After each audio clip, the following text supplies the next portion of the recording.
गोरखा हित सर्वोपरि। नमस्कार।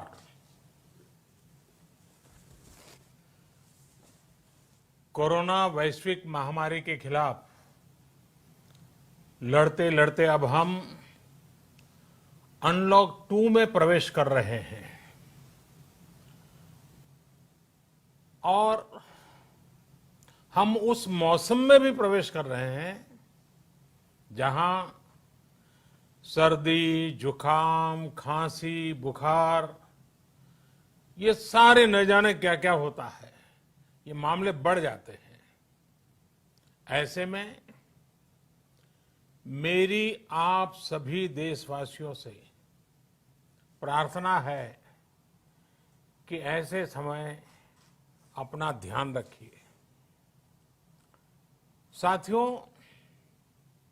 ये बात सही है कि अगर कोरोना से होने वाली मृत्यु दर को देखें तो दुनिया के अनेक देशों की तुलना में भारत संभली हुई स्थिति में है। समय पर किए गए लॉकडाउन और अन्य फैसलों ने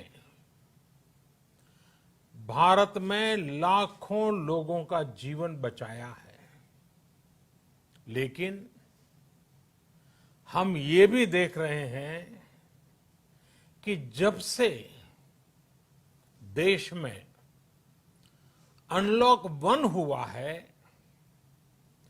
व्यक्तिगत और सामाजिक व्यवहार में लापरवाही जरा बढ़ती ही चली जा रही है।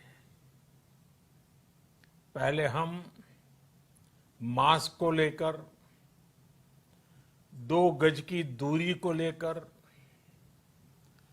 20 सेकंड तक दिन में कई बार हाथ धोने को लेकर बहुत सतर्क थे, लेकिन आज जब हमें ज्यादा सतर्कता की जरूरत है तो लापरवाही बढ़ना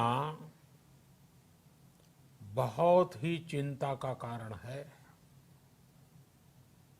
साथियों, लॉकडाउन के दौरान बहुत गंभीरता से नियमों का पालन किया गया था।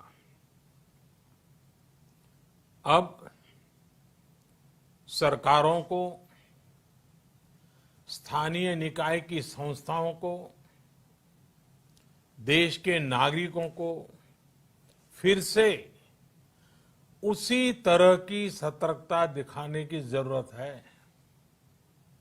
विशेषकर कंटेनमेंट जोन्स, उस पर तो हमें बहुत ध्यान देना होगा।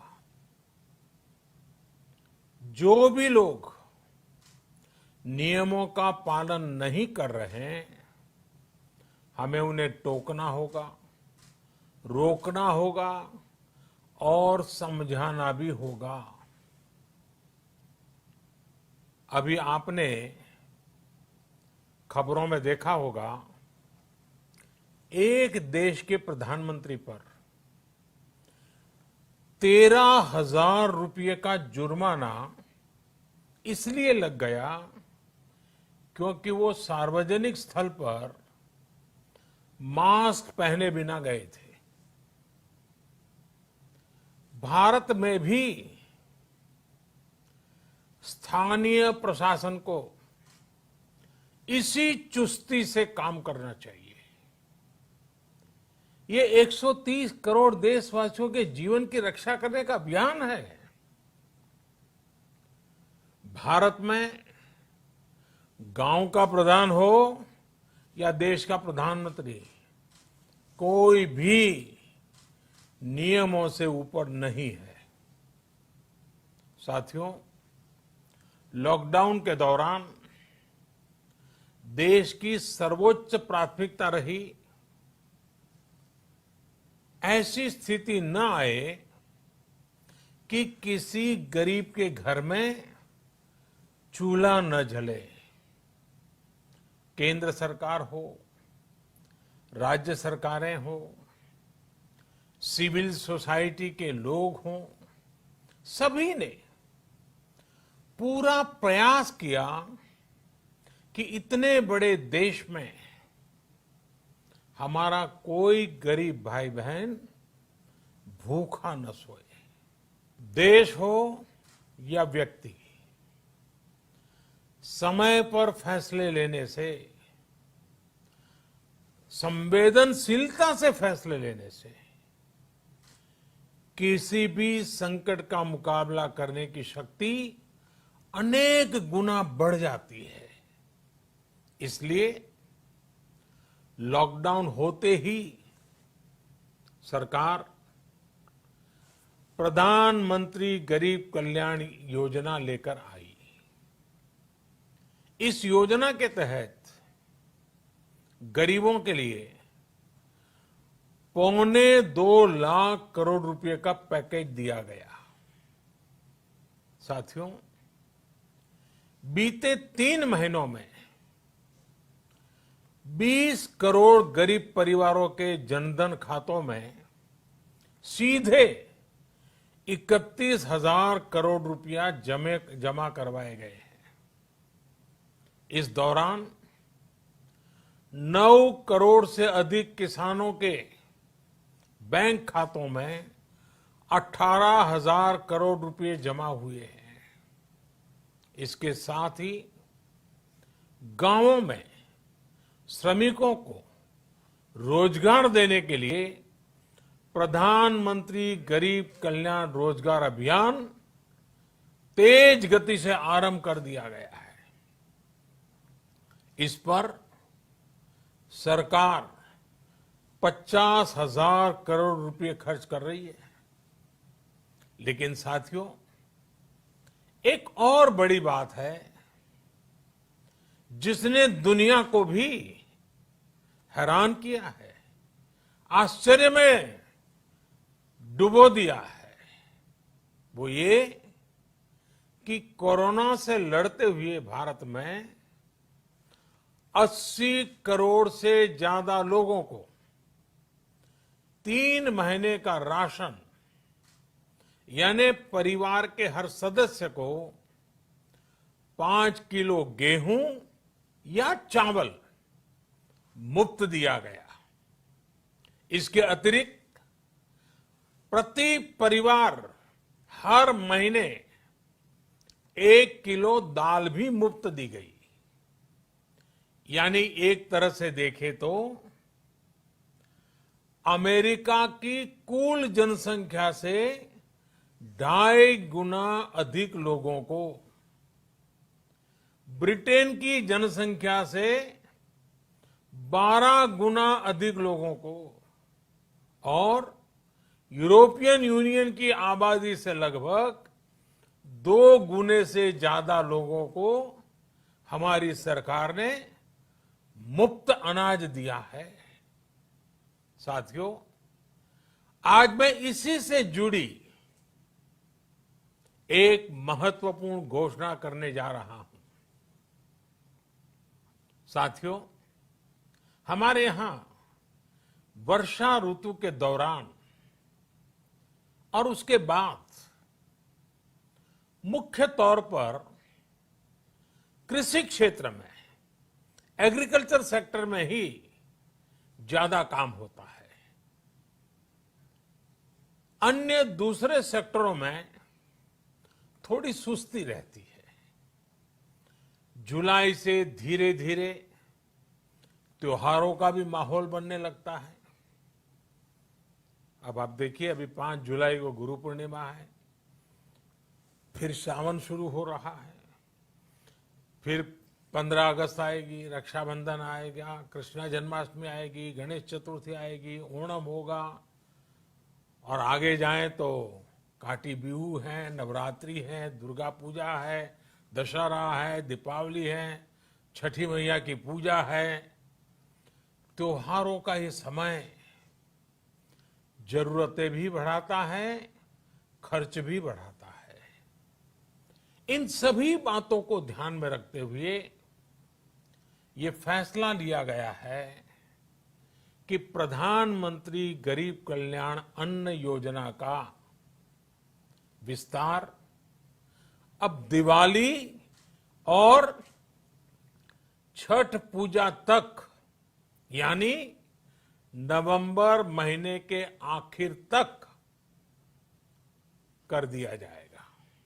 यानी 80 करोड़ लोगों को मुफ्त अनाज देने वाली ये योजना अब जुलाई, अगस्त, सितंबर, अक्टूबर, नवंबर में भी लागू रहेगी। सरकार द्वारा इन 5 महीनों के लिए 80 करोड़ से ज्यादा गरीब भाई बहनों को हर महीने परिवार के हर सदस्य को 5 किलो गेहूं या 5 किलो चावल मुफ्त मुहैया कराया जाएगा और साथ ही प्रत्येक परिवार को हर महीने 1 किलो चना भी मुफ्त दिया जाएगा। साथियों, प्रधानमंत्री गरीब कल्याण अन्न योजना के इस विस्तार में 90,000 करोड़ रुपए से ज्यादा खर्च होंगे और अगर इसमें पिछले 3 महीने का खर्च भी जोड़ दें तो ये करीब करीब 1.5 लाख करोड़ रुपया हो जाता है। अब पूरे भारत के लिए हमने एक सपना देखा है। कई राज्यों ने तो बहुत अच्छा काम भी किया है। बाकी राज्यों पर भी हम आग्रह कर रहे हैं कि इसको काम को आगे बढ़ाएं। और काम क्या है? अब पूरे भारत के लिए एक राशन कार्ड की व्यवस्था भी हो रही है। यानी एक राष्ट्र एक ration card, one nation one ration card. इसका सबसे बड़ा लाभ उन गरीब साथियों को मिलेगा जो रोजगार या दूसरी आवश्यकताओं के लिए अपना गांव छोड़ करके कहीं और जाते हैं, किसी और राज्य में जाते हैं। साथियों, आज गरीब को, जरूरतमंद को सरकार अगर मुफ्त अनाज दे पा रही है तो इसका श्रेय प्रमुख रूप से 2 वर्गों को जाता है। पहला, हमारे देश के मेहनती किसान, हमारे अन्नदाता, और दूसरा हमारे देश के ईमानदार टैक्स पेयर। आपका परिश्रम, आपका समर्पण ही जिसकी वजह से देश ये मदद कर पा रहा है। आपने देश का अन्न भंडार भरा है, इसलिए आज गरीब का, श्रमिक का चूल्हा जल रहा है। आपने ईमानदारी से टैक्स भरा है, अपना दायित्व निभाया है, इसलिए आज देश का गरीब इतने बड़े संकट से मुकाबला कर पा रहा है। मैं आज हर गरीब के साथ ही देश के हर किसान, हर टैक्स पेयर का हृदय से बहुत बहुत अभिनंदन करता हूं, उन्हें नमन करता हूं। साथियों, आने वाले समय में हम अपने प्रयासों को और तेज करेंगे। हम गरीब, पीड़ित, शोषित, वंचित हर किसी को सशक्त करने के लिए निरंतर काम करेंगे। हम सारी एहतियात बरतते हुए इकोनॉमिक एक्टिविटीज को और आगे बढ़ाएंगे। हम आत्मनिर्भर भारत के लिए दिन रात एक करेंगे, हम सब लोकल के लिए वोकल होंगे। इसी संकल्प के साथ हम 130 करोड़ देशवासियों को मिलजुल करके संकल्प के साथ काम भी करना है, आगे भी बढ़ना है।